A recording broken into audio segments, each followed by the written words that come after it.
Video start हो। चलो चलो वीडियो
नाज़रीन, इस वक्त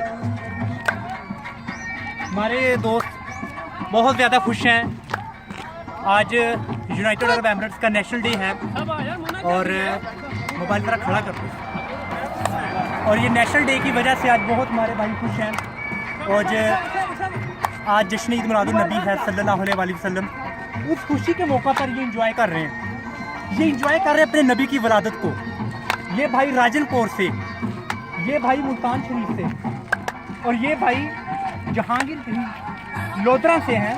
और ये भाई बहुत इंजॉय कर रहे हैं आज वलादत का जो दिन है। मैं टोबा टेक सिंह से हूँ पाकिस्तान और ये हमारे सभी भाई कराची से हैं और भाई सियालकोट से हैं। बहुत इंजॉय कर रहे हैं और इस वक्त ये खुशी मना रहे हैं अपने नबी की वलादत पर। और मैं भी आपके सामने लाइव अभी खुशी मनाऊंगा।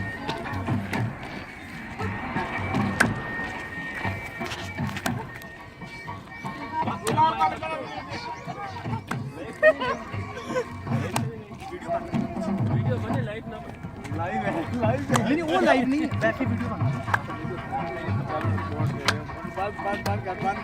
बंद कर